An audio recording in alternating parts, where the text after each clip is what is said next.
It's not about how you'll do it. It's about why you must. So whatever that goal is for you, whatever that dream is for you, whatever that thing is that you're looking at thinking, I don't know if I have what it takes, before you start thinking about how you're going to get there, first of all, come back to center and ask yourself, why is it important? And turn it from a maybe into a must.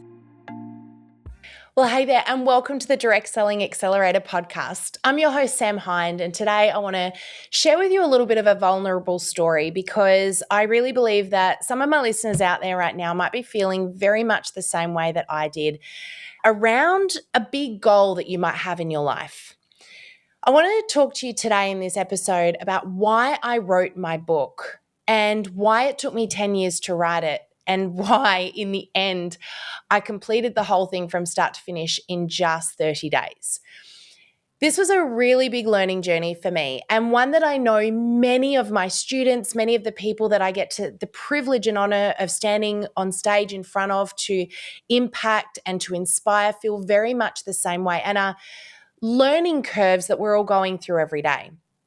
The last 10 years or almost 11 years now since I've been in my own business have been the biggest learning curve of my life, more so than becoming a mum, dare I say. And the reason it's been such a big learning curve is because unlike becoming a parent, running a business requires a massive amount of self-belief, self-worth, and resilience. Being in a business is something that you and I have a choice to do. Being a parent is something that somewhat comes naturally. There is some intuition there. And you know what? Whether you do a great job or not, you don't lose it. You are always a parent. But being in business is something that many people fail at because they don't have either the self-belief, they don't have the resilience, and they don't have the conviction as to why they're doing what they're doing. You're here today, I believe, for a reason. And I am here today because I want to help have an impact on you that might move through you and have a ripple effect and impact on other people as well, which is my mission. Our business is called Oxano, and Oxano itself is a Greek biblical word that means to cause, to grow, and become greater. This is a name that wasn't random. It is our mission. It's what we're all about. And in every act that we take within our business, whether it's this podcast, whether it's speaking on stage at an event, whether it's creating a training that we deliver, whether it's simply making a cheat sheet or writing my book, in every possible way, we want to have a ripple effect to impact you so you can impact others. But here's what I want to do today. I want to instill a sense of self-belief. And I want to do it by sharing with you a little story around how I came to write my book, Show Up Anyway. So if you're here, grab yourself a cup of tea or coffee, sit back, relax, enjoy this episode, and just remember, you don't need to take everything I tell you and do anything with it. You need to take one thing and do something with it. So whatever that thing is for you today that inspires you, take some action because that's where the growth really happens. So let's get stuck in.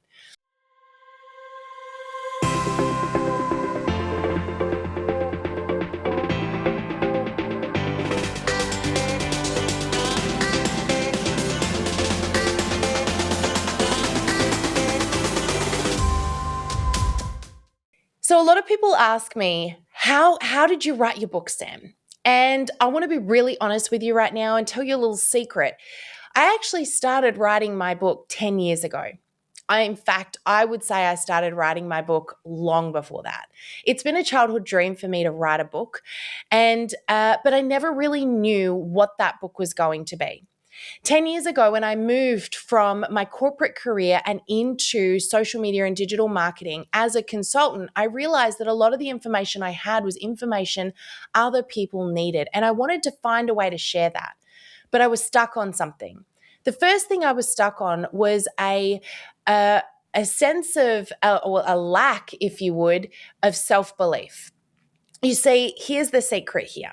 When I first started out in my business, I went from being in a corporate role where I was one of the top performing marketers and salespeople in the company that I was with. So much so that they put me into a training role where it was my job to train every new staff member and retrain many of their existing staff members that weren't performing. That was hundreds of people all around Australia and New Zealand. And I was spending most of my time traveling at that time. I loved it. I loved impacting other people. But here is where the secret comes into play, something I don't talk about an awful lot, but I want to share with you today because I think this might resonate with some people.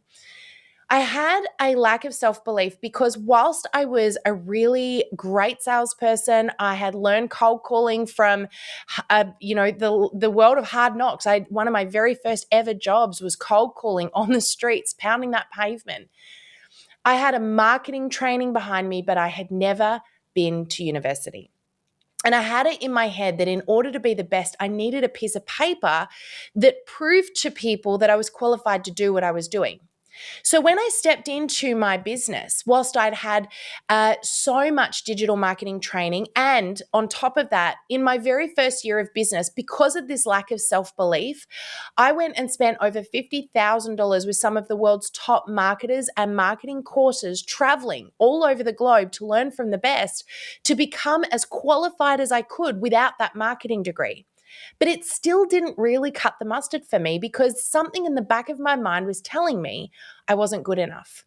You're not qualified enough. You don't have the runs on the board. You don't have the piece of paper. If anyone finds out about this, Sam, this was my inner bully speaking now. If anyone finds out you haven't been to university and you're teaching marketing strategies, if you get found out that you're a fraud, people won't believe in you anymore. In fact, they'll be angry at you because you've been teaching them strategies that you didn't learn from a professor at a university. This went on for a good 3-4 years until there came a point in my business where I made a big discovery. Around social media and marketing, at that time, many people were outsourcing their social media marketing strategies to consultants. And that's what I was doing at that point in my business. But, big but here, it wasn't working. What I was doing worked and I was getting awesome results. But when I say it wasn't working, what I mean is it wasn't working long term because something as simple as me leaving or not working with that client anymore meant that that business's strategy went out the window. The other thing that wasn't working was it wasn't transferable, meaning that the reason people do business with you is because they like, know, and trust you. You hear me say this over and over and over again, and I don't care what sort of business you're in, whether you're a huge corporate organization or a tiny weeny one-man band. No matter what you are, people are doing business with the heart. They're doing business with the why. They're doing business with the soul. And, if it's not that, they're not going to be loyal to your business. They're also not likely to tell other people about it either. And so I realized something really important. I can market your business. Any consultant that is worth their weight in salt can market your organization, your business, again, no matter how big or small you are, but they cannot replicate the heart behind it. They can't replicate you. And I realized, a really good friend of mine, Murray Smith, said something that really stuck with me. And she said, your social media marketing is too important for it to be left with the marketing department. Because at the end of the day, it's the you. It's the heart of the business that you're sharing.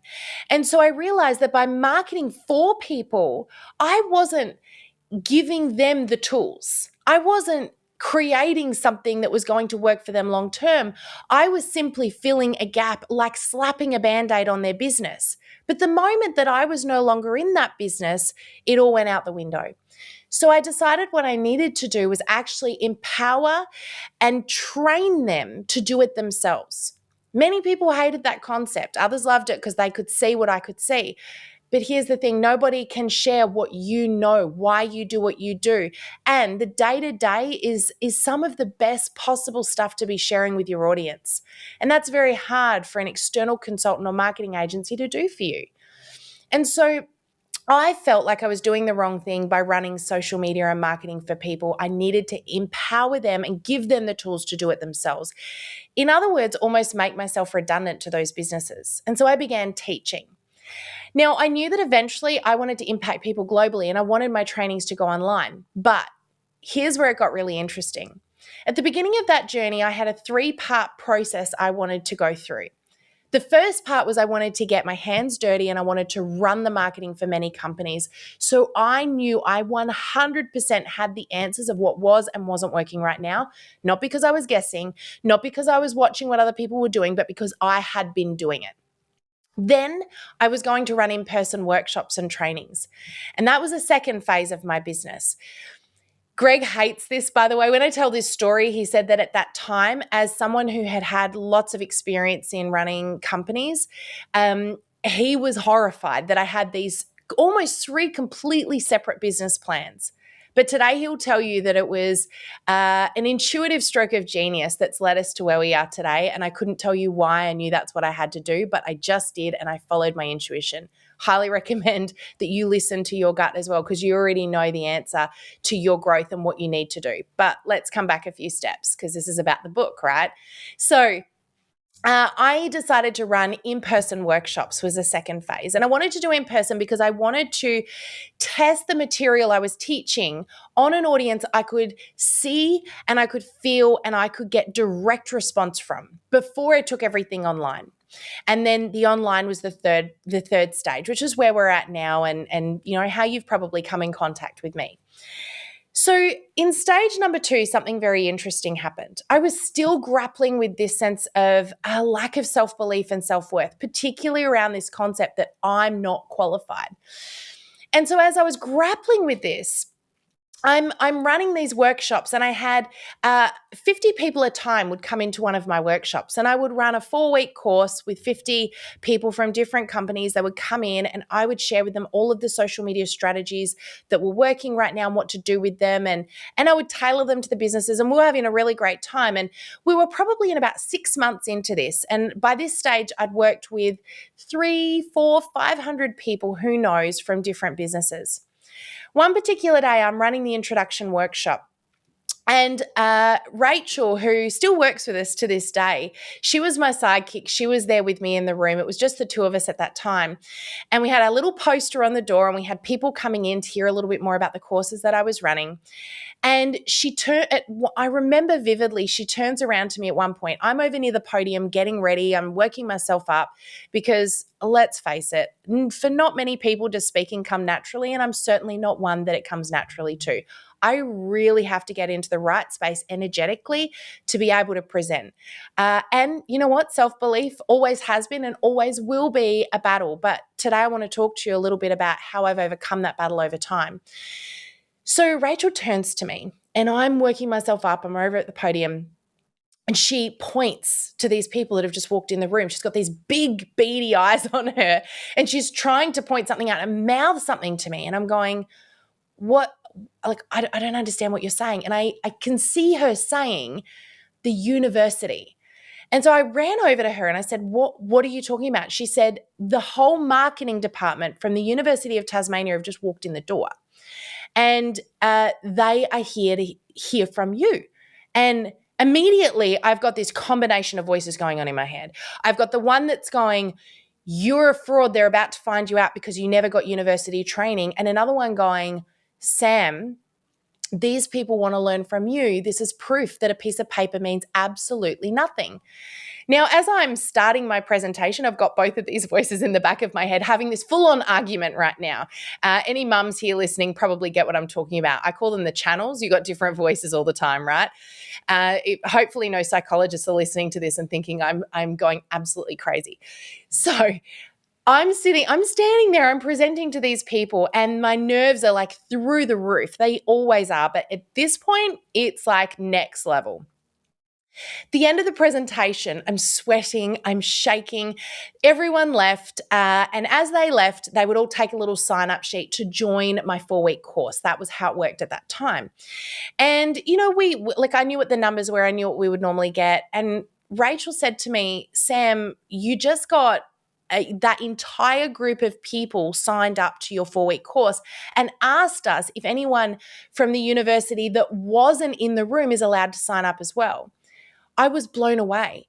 The university had brought their whole marketing department in to learn from me on the strategies of social media. The person who did not go to university to learn about these things was now having the university come to her to learn from her. That was the moment where I realized something. It isn't the world that needs to believe in us in order for us to be worthy. It's us that needs to believe in ourselves.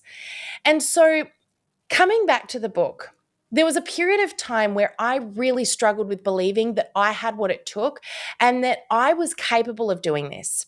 But then I did a podcast interview with an amazing human being about 6 months ago. And this guy was sitting there in the room, and behind him was a bookshelf. And on that bookshelf were 40 books that he'd read. Now, this guy is younger than me. So after the podcast interview, I said to him, "Hey, how on earth have you written all of these books?" And he said to me, "It's easy. I just decided to do it." He said, "Why haven't you written a book?" I said, "Well, problem number one is I'm really struggling with how I write a book that is timely, that is timeless is the word I'm looking for. That's timeless. That's about social media. How do I do that?" And then as the words came out of my mouth, I realized that I was stepping in my own way, because nobody has ever come to me to learn about social media, the tool. That's what they say they want to learn. But what I learned in those early days in business was it is not about the tool, it's about the thing that you're selling. And for every single one of us, the thing we're selling is us. It's not the product. It's not the business that we're in. It's not the services we provide. It's us. The tools will always be there. The technology will always be an option. But the thing that I needed to speak into, and I knew in that moment, was I needed to breathe courage into people to believe enough in themselves to share themselves with the world. And so I realized that my book, yes, while it has social media strategies, actually was super timeless, because I was bringing in strategies that will never go away. And there's strategies and messages of courage, of showing up, of consistently being there, and of sharing your why with the world. That was the moment where I realized that I was my own problem. And so I made a commitment that day. I was about to head over to America again, and I thought I was going to be speaking on 2 really big stages. I thought, how incredible would it be if I were to be able to get on those stages and give my book away for free and share this message with the world? That would feel really impactful. And so I was like, but hang on a sec, this is 30 days away. Could I really write a book in 30 days? Now, let me point out something here for a little second. I had, over the last 10 years, been dabbling in writing my book. Every now and again, I'd sit down, I'd write another chapter, and every chapter came back to self-belief, always, just instinctively. But I'd never figured out how to put this together. And so I decided in 30 days, whilst preparing for these presentations, whilst organizing travel, whilst also managing my business in the background, I was going to do it, but I did it in secret. The reason I decided to do it in secret, and Greg will tell you, he didn't find out about it till the day I told him I'd sent it off for editing. The reason I did it in secret was because I didn't want to give anyone the ability to speak the fear I was already feeling. Now, let me tell you a little something about that. Something that I have learned, I've always known, I think we all know this, but something I've paid particular attention to recently is that when someone says something to us that really impacts us in a positive or a negative way, but let's speak about the negative way. If someone says something to me that I really struggle with, the reason I really struggle with it is because they're simply confirming something that I've already been saying to myself. Let me give you an example. If somebody says to me, "Sam, you're lazy," I would seriously laugh. I would be like, water off a duck's back, because there is no part of me that thinks that I am lazy. I would say the absolute opposite. I am a workaholic. I have to work on being lazy. That's a skill, right? So if someone said to me, "Sam, you're lazy," I would laugh. I wouldn't care. I'd walk away. It would not impact me at all. But I'll tell you something really hilarious that someone said the other day, which I rang Greg straight away, and we were laughing about this together. And I said, this is just proof that the reason that we get so impacted by things people say is not because that person said something. In fact, often we take it out of context and we hear it completely differently to the way that it was intended. But the reason it impacts us so much is because we're already saying it to ourselves, which is why self-talk is so important to be aware of so that we can shift it. But here's the thing, a couple of weeks ago, whenever someone gives us a testimonial or shares a positive experience from our courses or our trainings or our speaking engagements, we save them in a a chat within our Slack channel for the entire team to see for several reasons. Number one, always you should be using testimonials. It's a very, very powerful marketing strategy. But the other reason that we do that is because we want the whole team to see the impact that they're having every single day that we run this business. And one particular day I went in there. I very rarely look at this these days because I should look at it more often, to be perfectly honest, but I just got super busy and I realized it had been weeks before I'd gone in there. So about 2 weeks ago, I went in and I had a little look and I noticed that Greg had very proudly inserted a testimonial. He had just run a training and somebody in that training had said, I love listening to you, Greg, way more than I think she said something like, I would way prefer to listen to you than your wife. Now, Greg put this in there to be funny, right? And it was a little bit funny, but something in me kind of went, ooh, that kind of hit just a little bit. And the reason it hit was because I realized I've been saying that to myself. People don't want to listen to you, Sam. They like Greg better, or they like Tegan, or they like other people better. Why would they listen to you? So when someone says something that impacts you, of course you start thinking, and maybe they're true. Maybe that's confirmation of what I was already thinking. And so in this instance, this was one of the things that I was absolutely really struggling with getting this book out there. And if I told anybody I was writing it, what if they said something to me that would confirm something I was already saying to myself and I backed out? So I decided I'm not going to let myself self-sabotage here. I'm going to set myself up for success. And so instead, I told not a soul. And I set myself a goal. I worked the goal backwards, as you always should. I wrote it out as a SMART goal, and I wrote it in as though I was speaking to the past. So I said, by June the 1st, I held in my hands, while I was in America, a copy of my first ever book, Show Up Anyway. Now, I can tell you I've actually got a photo of myself standing next to Gaia, who's been on my podcast several times now, in the Young Living head office in Utah. She, ironically, received a copy of my book before I had. I had received the edited copy, but I had not received a full, proper published copy yet because, let me tell you a little secret about Amazon self-publishing. The self-published copies take longer to arrive than a full-price one. Shock horror. So Gaia had ordered one and had it in the head office, and I went to have a meeting with her and with Mary Young and a few other people, and they had a copy of my book and I didn't. So this was June 1st, and I stood next to Gaia, and together we held the first ever copy of my book, Show Up Anyway. And so I did it. But here's what I wanted to be able to do. I wanted to be able to share my heart and my soul, but my stories and my journey with you so that you would have the courage to do the same for others.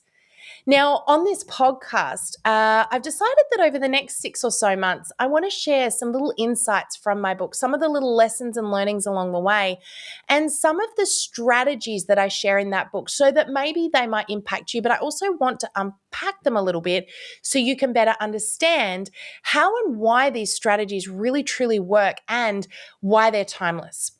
Now, let's be really clear. Social media is a really painful thing to do because it changes all the time. But the strategies that I'm sharing with you are not strategies that require technical skill. They're strategies that are human-related strategies. You and I are human, and we don't shift and change that much that we don't want human interaction. Like, this will always be a thing. Human interaction will always be a thing. How to communicate with another human will always be really important, and that's what this is all about. It's about how to use that technology to enhance you, not replace you. It's about how to use it as a vehicle to better connect with your dream customer, your target audience, and have a massive impact in this world. But here's what I want to leave you with today. You've got everything you need within you and around you right now to achieve your biggest dreams. The only thing standing in your way is your own self-belief. The tools, the hows, all of those things will happen when you figure out the why. A really good friend of mine, Keith Abraham, who's also been on this podcast a couple of times, says something I repeat almost on a daily basis. When the why becomes clear, the how becomes easy. It's not about how you'll do it. It's about why you must. So whatever that goal is for you, whatever that dream is for you, whatever that thing is that you're looking at thinking, I don't know if I have what it takes, before you start thinking about how you're going to get there, first of all, come back to center and ask yourself, why is it important? And turn it from a maybe into a must. Whether it's running the business that you're in, whether it's replacing your full-time job, whether it is getting on that stage at the next event and receiving an award, whether it's a promotion, whether it's an incentive trip, whatever that thing is for you. It could be a family holiday or earning that new car. Whatever that is, get clear on why it matters so much and turn it from a maybe into a must, because suddenly that self-belief will have to catch up. By the way, another little thing about self-belief is you're never going to fully believe in yourself if you're a human being. You're always going to question, am I good enough? Can I do it? Can't I? The most courageous leaders out there are the ones that step before they know how, and the ones that step before they truly believe that they actually can do it. You only need a mustard seed of faith. Did I know that in 30 days I was going to actually be able to produce my book? I didn't know for certain. I knew it was a significant possibility, but I also knew that if I didn't try, it definitely wasn't a possibility. So I really want to encourage you today, step up and try. I know you've got what it takes. I know that you've got all the resources around you. You just have to get resourceful. So if you want to know where you can get a copy of my book, you can get it on Amazon. It's also available on Kindle. And for some regions, there's also now an audiobook available as well. But whether you buy my book or not is completely irrelevant. What I want you to get from this episode today is that it's time for you to start believing in yourself. It isn't anyone else's path. So don't look to the left, don't look to the right. Don't wait for someone to tell you that they know you've got what it takes. I'm doing it right now. But I want you to start believing that about yourself. You've got this. I love you. You're awesome. Thank you so much for tuning into this podcast. Make sure, of course, if there is somebody else in your team, your family, your friendship circle that needs a little bit of self-belief today, maybe share this episode with them. You don't need a piece of paper. You don't need anyone outside of you to qualify you. I really, truly believe in this one core thing. God qualifies the called. And you are where you are right now because you've been called here. Well, no matter what your belief is, whether you believe in God like me or not, it doesn't matter.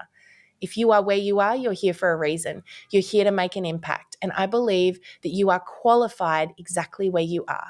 You will always grow. You will always gain qualification.